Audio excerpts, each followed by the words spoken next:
El corazón de San Salvador, de ruinas y vendedores al esplendor de un patrimonio rescatado. El centro histórico de San Salvador no es solo el corazón geográfico de la capital. Es una cápsula del tiempo urbana donde la historia de El Salvador se ha escrito y reescrito incesantemente. Aquí, la visión colonial se encuentra con la aspiración republicana, y la fragilidad geológica se enfrenta a la ambición humana. Nuestra historia comienza en la Plaza Libertad, el espacio vacío que, bajo el rigor del trazado en cuadrícula español de 1545, se convirtió en la semilla de la villa. Desde este kilómetro cero, la fe se ancló en la moderna e irreverente iglesia El Rosario, donde el concreto desnudo y la luz de Rubén Martínez rompieron el molde colonial, mientras que la devoción se hizo monumental en la resiliente y suntuosa iglesia El Calvario, un bastión gótico levantado en cemento armado contra los sismos. Pero la gran declaración política llegó en la era liberal de los 1880. En la Plaza Morazán, el arquitecto suizo-italiano Francisco Durini materializó, en bronce y mármol, el doble anhelo de la nación: crear héroes propios y honrar el frustrado ideal unionista centroamericano. El monumento a Morazán se erigió como un faro que, con sus 5 alegorías femeninas, recuerda que esta capital siempre miró más allá de sus fronteras. Hoy, tras décadas de declive y los estragos del sismo de 1986, el centro ha vivido un renacimiento, despojando sus plazas y fachadas del comercio informal y restaurando sus joyas patrimoniales, como el Palacio Nacional y el Teatro Nacional. San Salvador recupera el pulso de su historia fundacional. Antes de iniciar y adentrarnos en sus calles, únete a la comunidad y suscríbete, y así juntos podremos recorrer la plaza y sus iglesias. Pero antes, cuéntanos qué sabes tú del centro histórico. Adéntrate en sus calles. Cada columna, cada vitral y cada plaza es un capítulo vivo de la identidad salvadoreña. El verdadero punto de partida de la capital no es un edificio, sino un espacio vacío, la Plaza Mayor. Tras el fracaso del primer asentamiento de 1525 y el posterior abandono de la villa de Ciudad Vieja, cercana a Suchitoto, alrededor de 1545, las autoridades coloniales buscaron un sitio más seguro y estable. El lugar que hoy conocemos como Plaza Libertad fue seleccionado para la refundación definitiva de la Villa de San Salvador. Este acto no fue improvisado. Fue una decisión estratégica que obedecía a un mandato real y definía el destino de la futura ciudad. El diseño de la Plaza Libertad es una lección educativa de urbanismo colonial.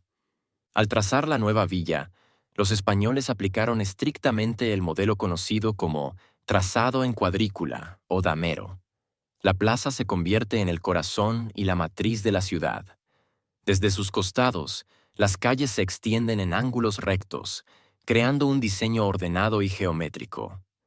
Este diseño no era solo práctico, era un poderoso símbolo de civilización y control impuesto por la corona sobre el Nuevo Mundo, contrastando con las estructuras orgánicas de las poblaciones precolombinas. La importancia de este diseño se entiende al contrastarlo con Ciudad Vieja, cuyo abandono permitió que sus cimientos quedaran incorruptos y se convirtiera hoy en un sitio arqueológico invaluable para estudiar el urbanismo de las primeras décadas de la conquista de América. Alrededor de la Plaza Mayor se levantaron, de manera obligatoria, los edificios que configuraban el eje tripartito del poder colonial: poder civil y judicial, el Cabildo. En el costado sur se establecieron las estructuras del Cabildo, el Ayuntamiento, la estafeta de correos y las cárceles públicas. Este era el centro de la administración de justicia y la vida civil. Poder religioso. La iglesia parroquial. En el costado oriental se erigió la parroquia consagrada al Santísimo Salvador del mundo. Este templo no solo servía como centro de fe, sino que era la manifestación visible de la hegemonía espiritual de la corona. Este sitio sería ocupado más tarde por la icónica iglesia El Rosario. La plaza misma era la plaza de armas, el lugar de reuniones militares, ceremonias oficiales y, fundamentalmente, el principal sitio de encuentro e intercambio social y comercial. Era un crisol donde se fusionaba la tradición del mercado precolombino, Tianquistli con los bazares europeos, la Plaza Libertad, con sus cimientos históricos y su diseño fundacional, es por lo tanto el epicentro desde donde San Salvador comenzó a proyectarse como la capital de una nación. El río Acelhuate es mucho más que un cuerpo de agua. Es un elemento geográfico que ha condicionado la vida, la agricultura y, lamentablemente, los desafíos de la capital desde sus inicios. Con una longitud de 40 kilómetros, este corto pero caudaloso río se establece como un afluente clave del majestuoso río Lempa, que finalmente desemboca en el Pacífico. Su cuenca abarca una extensa área de 1072,98 kilómetros cuadrados. Su nombre, de origen náhuatl, es un vestigio lingüístico que revela su función histórica. Proviene de las palabras Ashelvia, regar, y ate, agua, dándole el significado de río de regadíos. Esto subraya su rol primordial en el sustento agrícola de la población indígena y los primeros colonos. Su cercanía a algunas zonas del centro, como la iglesia de Nuestra Señora de Candelaria, ha sido una fuente de problemas crónicos, ya que el área ha sufrido los estragos de diversas inundaciones a lo largo de la historia. El centro histórico alberga templos que narran la evolución estética y religiosa de El Salvador, destacando por su ruptura o reinterpretación de los estilos. Ubicada al costado oriental de la histórica Plaza Libertad, la Iglesia El Rosario es un hito de la arquitectura moderna salvadoreña. Famosa por su radical abandono de los estilos religiosos tradicionales cruz latina y griega, una forma que supuso un quiebre deliberado con los modelos religiosos tradicionales basados en la cruz latina o griega. Su diseño, en una singular forma de arco o paraboloide, rompió deliberadamente con los cánones coloniales de la ciudad. Fue diseñada por el arquitecto y escultor Rubén Martínez, por encargo del fraile dominico Alejandro Peinador, basándose en las enseñanzas del Concilio Vaticano II. Se concibió como una iglesia de cara al pueblo y no en fuga de Dios. Esto se materializó en un interior sin pilares que obstaculicen la visibilidad y paredes de concreto visto. El templo es famoso por su manejo de la luz, con vidrieras al cemento creadas por el dominico español Domingo Iturgaiz, que producen una explosión de color ordenada sobre el hormigón. Históricamente, este sitio fue donde se erigió la primera parroquia de la villa. Culturalmente, alberga los restos del prócer independentista y sacerdote José Matías Delgado, vinculando indisolublemente la fe con la fundación de la nación. Ubicada estratégicamente en el flanco oriental de la Plaza Libertad, el lugar donde se erigió la primera parroquia de la villa de San Salvador, la iglesia El Rosario es un hito de la arquitectura moderna salvadoreña que se yergue como una declaración artística y teológica en el corazón del centro histórico. Su construcción, iniciada en 1964 y finalizada en 1971, fue un acto de audacia arquitectónica. El diseño fue obra del arquitecto y escultor salvadoreño Rubén Martínez, quien fue encomendado por el fraile dominico Alejandro Peinador. Rubén Martínez tenía poco más de 30 años cuando el superior de los dominicos, Alejandro Peinador, le encomendaba el diseño del nuevo templo. Martínez había cursado solo unos años de estudios universitarios sin llegar a completar la carrera de ingeniería civil. Para desempeñar su oficio se servía de una asertiva intuición y la colaboración de socios con mejor ficha técnica. Pero fue su determinación la que le llevó a asumir el encargo y a tal fin estudiar liturgia y frecuentar a algunos de los religiosos, como Fray Carlos del Cid y Fray Domingo de Iturgaiz, que de Europa traían indicios de la que habría de ser la mayor revolución ocurrida en el seno de la Iglesia Católica. De hecho, los planos originales fueron inicialmente rechazados por las autoridades eclesiales locales, forzando a Martínez a buscar la aprobación final del Vaticano.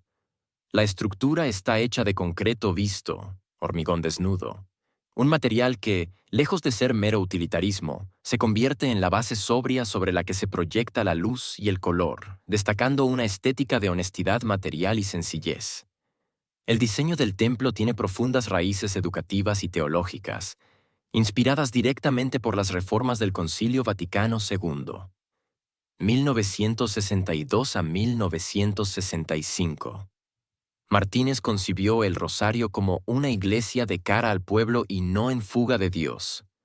El objetivo era eliminar las barreras entre el clero y los fieles. Este concepto se materializa en un interior completamente libre de pilares y columnas que obstaculicen la vista. La forma de arco crea un espacio único, envolvente y democrático, donde la comunidad puede congregarse alrededor del altar sin jerarquías físicas impuestas por la arquitectura. El templo también alberga un Vía Crucis elaborado en hierro negro sobre cemento y piedra pómez, culminando con un llamativo Cristo resucitado, de hierro en espiral, simbolizando la ascensión y la vida nueva en lugar de la crucifixión estática. La característica más impresionante y culturalmente rica de la iglesia es su manejo de la luz y el color, conocido como arte lumínico, con vidrieras creadas por el dominico español Domingo Iturgaiz. Estas no son vidrieras tradicionales, sino vidrieras al cemento, donde fragmentos de cristal de colores se incrustan directamente en paneles de hormigón. Ubicadas en los costados oriente y occidente, las vidrieras filtran la luz solar, creando una explosión de color que inunda el espacio interior. El color y la luz cambian dramáticamente a lo largo del día, transformando la experiencia visual de cada visita. Más allá de su valor artístico, el sitio tiene una innegable importancia cívica. La iglesia contiene los restos del presbítero José Matías Delgado, el padre de la patria, y una de las figuras clave del primer grito de independencia de 1811. Esto vincula el templo no solo con la historia religiosa, sino con la fundación misma de la nación salvadoreña. En este mismo terreno se levantó la primera iglesia parroquial, originalmente dedicada a la Santísima Trinidad, y luego al Santísimo Salvador del mundo, consagrando la Plaza Libertad como el corazón espiritual y civil de la capital. La iglesia El Calvario es un testimonio de la resiliencia de la fe, reconstruida tras múltiples desastres naturales con una ambición monumental. La estructura actual reemplazó a una ermita original, autorizada en 1660, y una posterior estructura de madera, ambas destruidas por el terremoto de 1854 y un incendio en 1908, respectivamente. El templo actual fue diseñado por el arquitecto Augusto Barata en un imponente estilo gótico con cemento armado, construida entre 1932 y 1950, una elección de materiales pensada para resistir los sismos. Su interior es suntuoso, con 64 metros de largo por 52 metros de ancho. Su suntuosidad se define por el uso de mármol de Carrara en el piso, los altares y el Vía Crucis. Además, el altar del presbiterio es una réplica de la Última Cena, elaborada por los talleres de la casa Lucas Arrighini en Pietrasanta, Lucca, Italia, demostrando la importación de arte sacro europeo de alta calidad. Cuenta con mármol de Carrara en el piso, altares y el Vía Crucis. La cruz del altar mayor está ornamentada con 180 libras de plata, fundida según la tradición a partir de utensilios donados por los propios feligreses. Históricamente, la iglesia es el punto de culminación de la procesión del Vía Crucis en Viernes Santo, que partía de la antigua iglesia San Esteban, aunque hoy su entorno se caracteriza por el intenso comercio informal y tradicional, incluida la venta de hierbas y servicios esotéricos. La iglesia juega un papel central en las tradiciones religiosas de la capital, pero también refleja la dinámica socioeconómica del centro histórico. Históricamente, el Calvario ha sido el destino final de la procesión del Vía Crucis cada Viernes Santo, un ritual de gran solemnidad que partía desde la desaparecida iglesia San Esteban. Hoy en día, la iglesia está rodeada por un intenso comercio, informal. Este entorno no es puramente comercial. Incluye la venta de hierbas medicinales, remedios caseros e incluso servicios de ocultismo y esoterismo, creando un contraste fascinante entre la solemnidad neogótica del templo y el bullicio de las tradiciones populares salvadoreñas que se desarrollan a sus pies. La década de 1880 fue un periodo crucial para la identidad de El Salvador, pues marcó el intento de las élites gobernantes por proyectar una imagen de progreso, Civilización y modernidad ante el mundo, un proyecto que se materializó en las plazas públicas.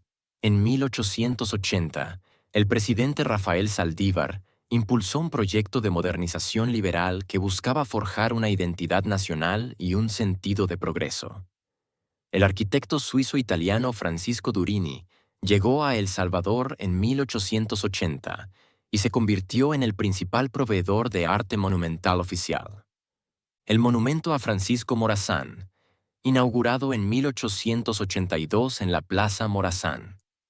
Bajo la presidencia del doctor Rafael Saldívar, 1876 a 1885, El Salvador se adhirió a las reformas liberales que barrían Centroamérica. Este proyecto no era solo económico, sino profundamente cultural y educativo.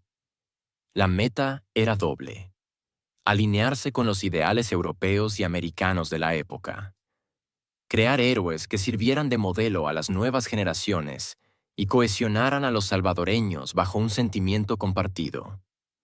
El arte monumental se convirtió en la herramienta ideal para este programa nacionalista, transformando las plazas en espacios de adoración pública a los próceres.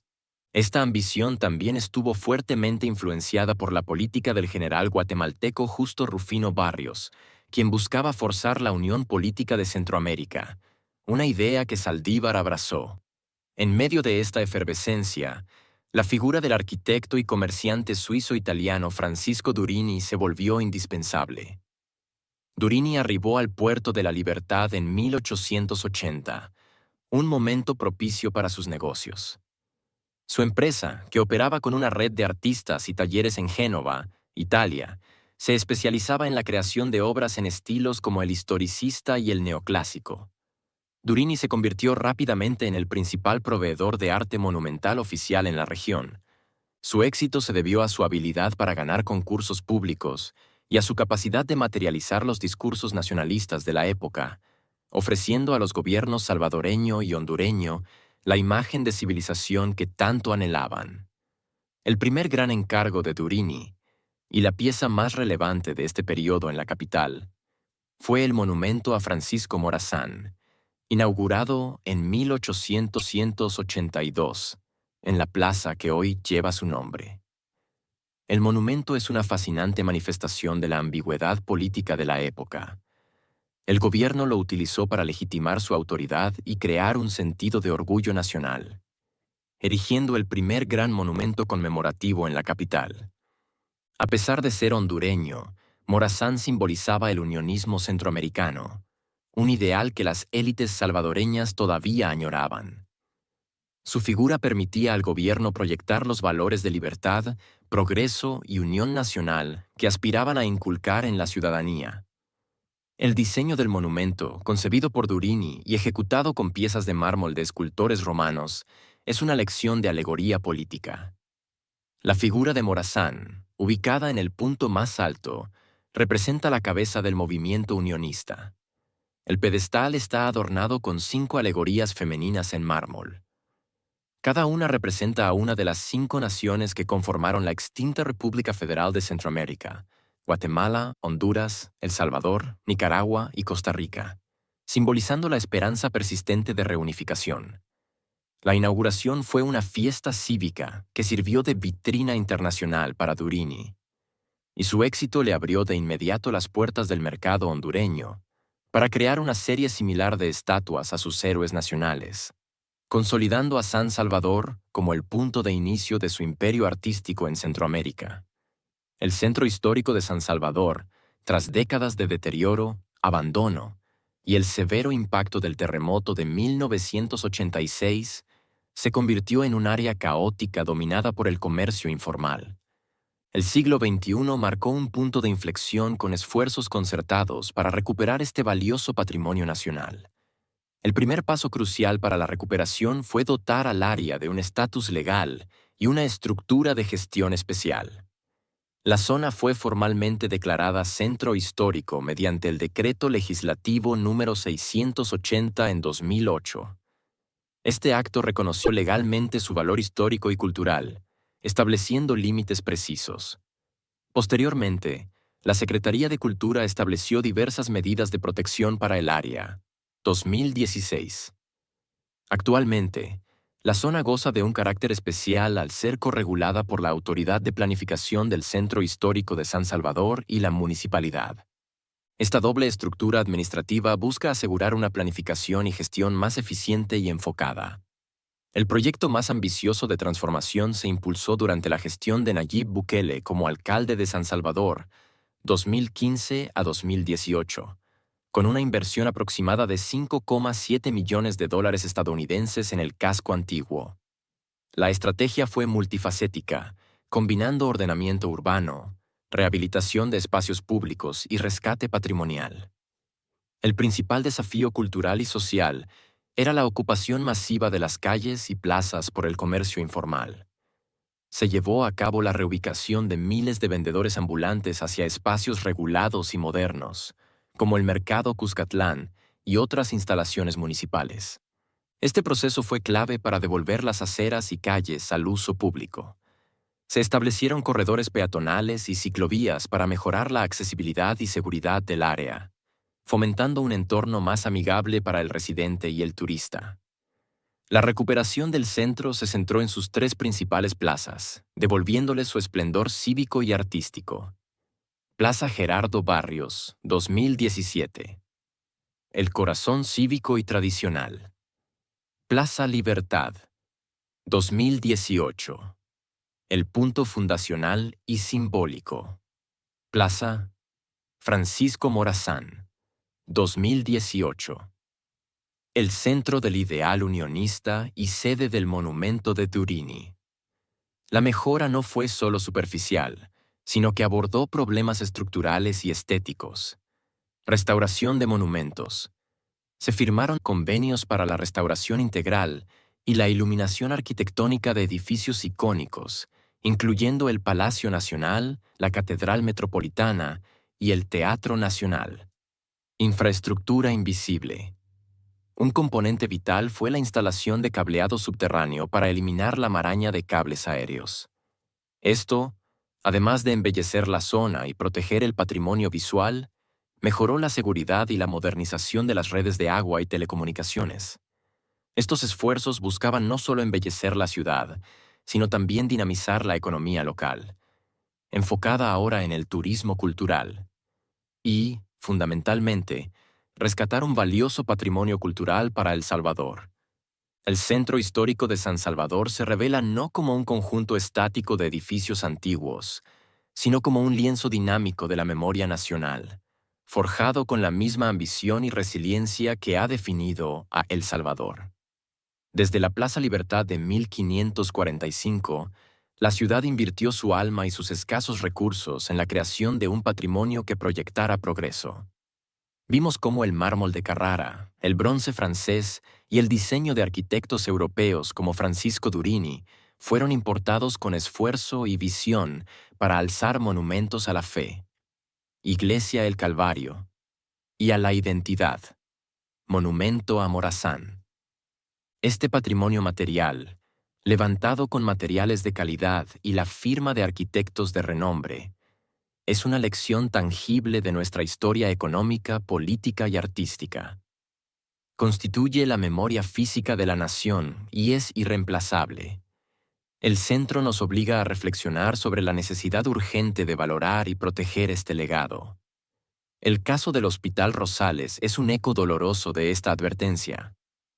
Construido con los mismos materiales y ambición de la era liberal, mármoles, maderas nobles y diseño especializado, su deterioro y abandono representan no solo una pérdida funcional, sino el desprecio por la inversión histórica y el talento que una vez se destinaron a la salud y el progreso salvadoreño.